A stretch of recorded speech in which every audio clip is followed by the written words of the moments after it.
Friends, ఇప్పుడే అందిన వార్త.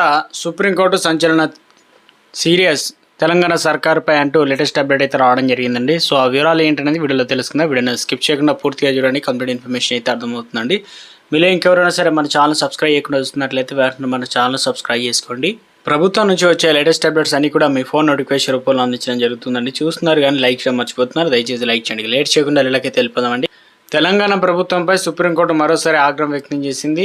కంచె గచ్చిబౌలిలో భూముల్లో చెట్ల నరికివేతపై జవాబు చెప్పాలని, పర్యావరణాన్ని పురోధించకపోతే జైలుకు వెళ్లాల్సిందని, చెట్ల నరికివేతను సమర్థించుకోవద్దంటూ హెచ్చరించింది. అయితే తెలంగాణలో కంచె గచ్చిబౌలి భూముల అంశంపైన ఈరోజు మరోసారి విచారణ చేపట్టారు. Chief justice BR Gavai, justice Augustine George ధర్మాసనం విచారణ జరిపింది.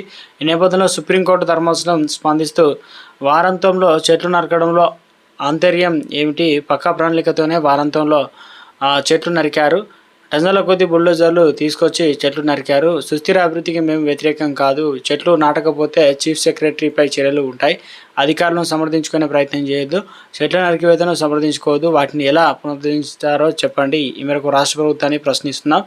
సందర్భంగా తెలంగాణ ప్రభుత్వం తరపున సీనియర్ న్యాయవాది అభిషేక్ సింఘ్వి కంచె గచ్చిబౌలిలో పనులంటే నిలిపివేశామని వెల్లడించారు. పర్యావరణం కాపాడుతూనే ఐటీ ప్రాజెక్టులు చేస్తామని చెప్పారు.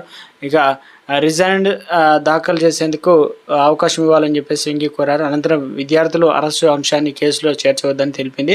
విద్యార్థుల అరెస్టు అంశంపై మరోసారి పిటిషన్ రావాలని సూచించింది. తదుపరి విచారణ జూలై 3కు అంటే 23కు వాయిదా వేసింది. తాము ఈ కేసులో పర్యావరణ విషయాన్ని మాత్రమే పరిగణలోకి తీసుకుంటామని స్పష్టం